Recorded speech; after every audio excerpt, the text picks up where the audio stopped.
Markets is a way of life. Again, we tend to think of, we're so saturated in the market system, we think that's the way people must have always lived. And there's a fairy tale in Adam Smith that this has been going on since primitive hunters. But the fact is that markets have not dominated social life ever prior to about 1500 in Europe. There have been markets, there have been some money, but it's always been an accessory to the basic social relations of whether it was Chinese dynasties and landlordism or Roman villas, slavery, and whatnot, or serfdom, or whatever other form you have, mostly peasantries. Okay, so production for sale. Once you get commodities circulating vigorously in the market, you get a new kind and a new dynamism of money. Money appears, starts to become absolutely central to people's thinking. And money making becomes central to people's thinking. And then what's called primitive accumulation, or dispossession, as David Harvey, a geographer, calls it, accumulation by dispossession, or it's basically essentially separation of people from the land.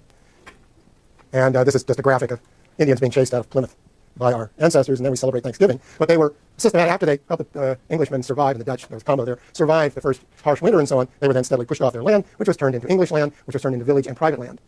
And you can read about that. It's a good book by Bill Cronin called Patterns on the Land, if you want to read that history of the transformation of New England. Sometimes I put book titles, but it's the last thing I do if I run out of time. So. Okay, liberal illusions. Adam Smith's fairy tale that we have a natural tendency to truck, barter, and trade. This you'll see repeated in every economics textbook. Or naturally there's scarcity, so we go to the market to try and overcome scarcity, and yada, yada, yada. And it's all voluntary. We voluntarily go into the market. It's kind of like going to your village market in Oaxaca to go buy some food and sell some weaving products or some pottery. Yeah, well, there is some of that, but that's not the same as a society run on trade. It's a very different thing. And indeed, the modern history is littered literally with the bodies and the defeats of people who resisted this gigantic juggernaut of the market, because most people don't naturally want to join the market. We'll talk about that later, like when we talk about migration. Most people don't naturally just want to get up and migrate to the United States, going, well, I'd really like to get rich in the U.S. Very small percentage. No more than 5% of the world's workers migrate. So most people want to stay where they are. Most people just want to make a living. Most people want to work at what they like or what they know, what their fathers did or their grandmothers or whatever. And there's a long history of struggles of peasants, of colonies against being taken over by the Europeans, against the coming of trade and market and taxes and money payments and so on. And guess what? That's still going on. There's a riot in Greece. What's happening in Greece? Whoa, debt. Got a classic way you get in trouble. You get into debt, can't pay your debts, go bankrupt, you lose your land. Well, in the case of Greece, they're losing their country. And they have to sell off things like the airports and the ports and public buildings. Well, guess we're doing that too. The post office is now sold off over 4,000 post offices. Often gorgeous buildings, used to be the center of town, with old WPA murals and so on. They're all being sold because why? Because our neoliberal government doesn't think we should have a post office. We give all the good packages to FedEx and say, okay, you can have the really good business. We'll leave the really crappy stuff to that's a term of art, the crappy stuff to the post office, which is junk mail and bills. But now bills are all being paid online, so the post office has no more business. And business has fallen off like a third in the last 5 years. It's a phenomenal collapse of the post office. Well, okay, so the post office says, I guess we can't deliver mail on Saturday. All right, I guess we can't. What's next? Well, we can't deliver mail to obscure rural places. That was the principle of the post office originally, was to get mail to anybody for the same price. That was an equalizing process, fair, to get to all rural people, to unify the country, and actually help make business, as I'll say in another lecture. Invented by, anybody know who invented the post office? Huh? Ben Franklin. Huh? Not just lightning in a bottle and saving, a penny saved is a penny earned. The post office. He was a very modern man, especially in his sexual appetites, but that's a different issue. Okay, land and resources. That's the famous American grid. The landed frontier. As capitalism has expanded, as the market expands, you'll get the spread of private property. And what that's taken, and of course so clear in the Americas, is the dispossession of the native peoples, whether you're killing them or just pushing them back, or both. And in the case of the United States, which is really a great case, you push them back, and then you lay a grid, 1 mile square across the whole country. And that grid, if you fly over, you can still see it to this day. It's called the section lines, 1 mile square. And the whole country was gridded out, starting in the late 18th century. Why? Why would they do that? Anybody know? They surveyed it. Well, you had to survey it to do that. So you can sell it. So you could buy and sell land ahead of settlement. So we're always talking about Daniel Boone and Davy Crockett out there on the frontier and so on. But the land speculators were there first. They were already buying property out in Ohio when there was almost nobody there. Now, of course, settlers could also buy. They could also settle and get firm tenure. So this wasn't all just big speculators. In fact, the small people in the United States in the 19th century won out. They actually were able to settle and not simply big landlords take over. That's an interesting case of class struggle itself, which was settled mostly in the 1840s. So we turned what was the land of millions of native peoples into private property, and then we settled millions of Europeans on it, where they had land tenure. And we became the most commercialized society on the face of the earth for the last 200 years. And no wonder Americans can't see the market. It's totally invisible to you because you've all been soaked in it and soaked in the ideology and soaked in the history until you're well marinated. But if you go to Scotland, there's some people who will remember or talk about the dispossession of the Scottish crofters, a pretty ugly process, mostly in the 18th century, but goes all the way back, goes back even farther. People basically thrown off the land. The land is then taken over by large landowners who run sheep on it. And this happens in Sweden. It happens in all over the northern fringe of Europe. It doesn't happen so much in France. It's a different history. But in Britain, it's the classic example. And then, of course, turning the earth into resources. The mining frontier turns out to be really important in expansion of capitalism from the get-go. From the get-go. You know where Santa Claus comes from? He's a Bohemian saint. Why would a Bohemian saint become important in European ideology, in mythology? Because Bohemia is where the gold mines were. Where the greatest mines of Europe were opened up in the 1400s and supplied Europe with money for a couple, 300 years after that. Timber in Scandinavia, timber across the U.S. Giving away, the other way we gave away land in the U.S. was for mining claims and Timber Act. We have a whole series. You all hear about the Homestead Act, but you don't hear about the Timber and Stone Act or the Mining Claim, the Mining Act of 1872, or other things. Railroads you hear about. What they did with the railroads. They gave away millions and millions of acres. New book, by the way, by Richard White about how the railroads basically stole America and then resold it. What's it called? What is the title of it? It's The Railroading of America. Just came out. He's one of our greatest historians. The guy's down at Stanford. I know Stanford. But along with this spread of private property and agricultural enclosure, mining frontiers, you actually start to see some of the earliest revolutions in production. And we're going to talk about the Industrial Revolution next time. But the Agrarian Revolution in England actually precedes the Industrial Revolution. And in the United States, it goes along with it. In some ways, precedes it. Dramatic development of productivity in agriculture. And unfortunately, I can't do everything in this class, so I'm not going to talk about that anymore. But there it is. And some of the earliest industries, some of the earliest factories in the world are things like sugar mills and mining, stamping mills in the Americas or in these colonial frontiers. We'll come back to that in part 6 of the course. Wage labor, the creation of a labor force. Really fundamental to the advance of this whole market system. It's turning people into workers for money. And again, it might surprise you, people didn't always do that. In the Roman Empire, most of the only people who did that were soldiers. But now everybody does it. You'll all do it. Unless, of course, you hold on to that little American heady bourgeois dream that you don't want to be a wage worker because it sucks. So you say, ooh, well, I want to be a tenured professor. That's good because you can't be fired.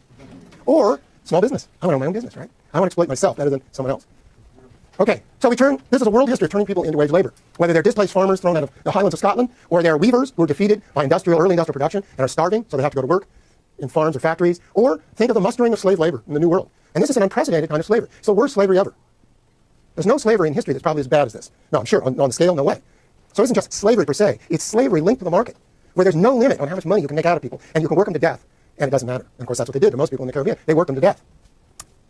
And then you work this, and then you move on. You can't escape. Okay, there are various ways to escape. One way is to run ahead in the United States, and in the Americas, people often escaped. They escaped from slavery as maroons. They escaped from indentureship and ran up in the Appalachians. Or they simply moved west to get away, to be farmer, to get away, because they could get land, to get away from being wage workers back in dirty old eastern cities. Today, you see in Brazil, thousands and thousands of guys trying to make money in gold mines. Horrible conditions, mercury poison, it's awful, but they feel independent. Or they go into the Amazon, help clear the Amazon, to feel independent, to get away from either wage work or the lack of wage work, in which case you starve. Most of them go to the cities, and when we do our city lecture 12, I'll talk about that, because that's the greatest migration in world history, is the migration to the cities. And that's where the Industrial Revolution overwhelmingly takes place.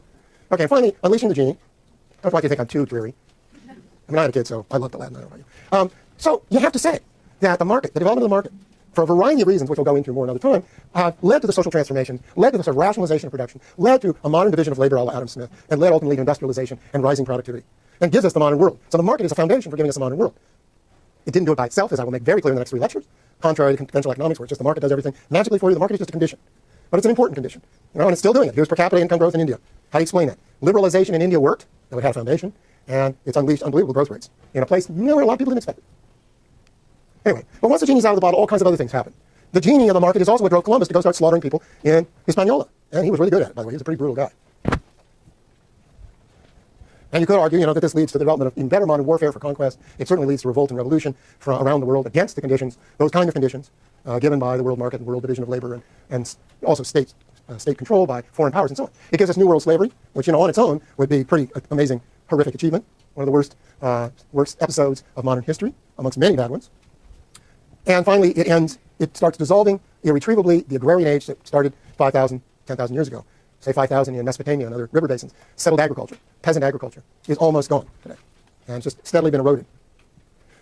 Now, the liberals, going back to Adam Smith and his buddies, thought that markets, were a natural product. And yet, as Michael Perlman has shown in his book, The Invention of Capitalism, the political economists, the classic ones, were always lobbying for the state to take certain measures to make sure that these crofters and these weavers would go into the labor market so they could be hired by capitalist producers.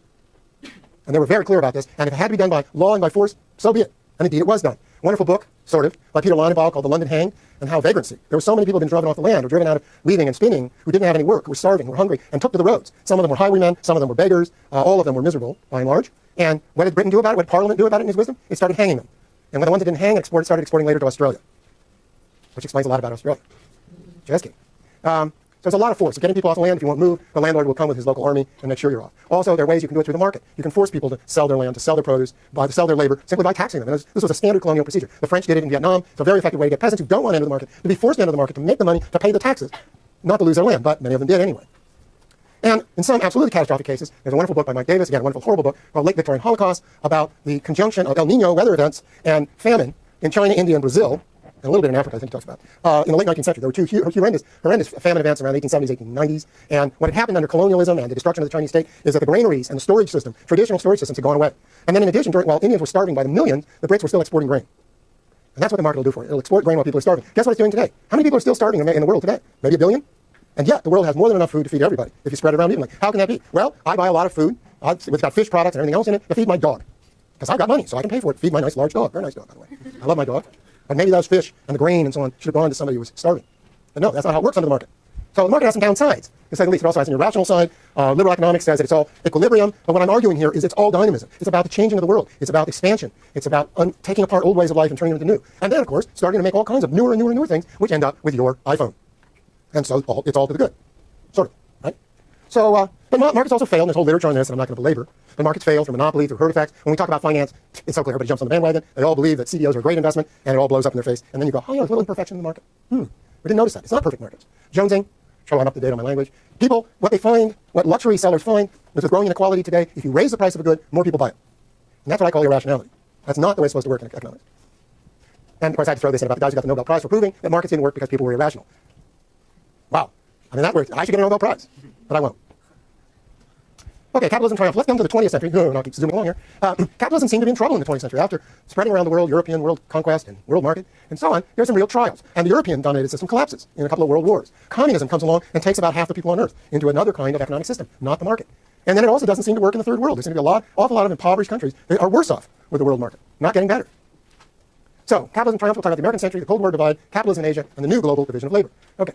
So things come apart at the end of the 19th century. Imperial competition, even Japan jumps in, and it all ends up in World War I, where they're fighting over space, colonies, and eventually, instead of just slaughtering natives in Africa, they start slaughtering each other, and even larger numbers, because they've gotten really good at it. So they turned out to be equal opportunity killers. And I always love when Europeans say they're so civilized. They've had a few bumps in the road here. So, Americans, we may seem uncivilized. I like to say we kill each other one by one with our pistols. They like to kill each other in large numbers in trenches. The interwar period, world trade completely collapses in the 20s and 30s. As countries start to go autarkic, the Great Depression hits. I mean, the Great Depression is just devastating. People think, my God, this is the moment of the revolution. This is the end of capitalism. The capitalists, a lot of them are all flat on their backs. They're bankrupt. They're completely delegitimized. Well, we'll talk about that a little more another day. And then World War II comes along. It's even worse with Hitler and all. Hitler's now the modal figure for hatefulness. And pretty good choice. And then after World War II, the world starts to decolonize. The empires fall apart. The Brits and the French and all, they can't hold their colonies anymore. It's a new world. And what is it a world? It's a world dominated by the U.S. And I'll talk about the U.S. empire in Lecture 11 more, about the economic functions of that. But what you have is the largest capitalist economy, which is pretty much untouched, in fact, bolstered by war production.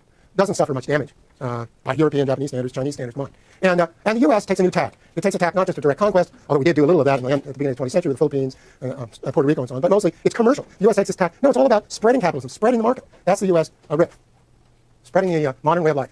And then the Cold War divide comes along, communism, revolution in Russia in 1917, almost in Germany after 1919, and so on. And then China again right after World War II. These world wars so disrupt the power structure. The defeat of the Tsar, the defeat of Chiang Kai-shek lead to these are very important in these revolutions, along with various kinds of social movements and social unhappiness and so on. But what communism gives you is state planning instead of the market, and state or communal ownership instead of private property. Now, the line you'll hear all the time from neoliberals, well, communism never worked. Well, it did work. It worked. Russia became a world power. China did develop a long way on this basis. Not as dynamic as capitalism, as it turns out, but not without not completely dysfunctional by any means. You might dislike it for a lot of other reasons, of inefficiencies, political repression, and so on.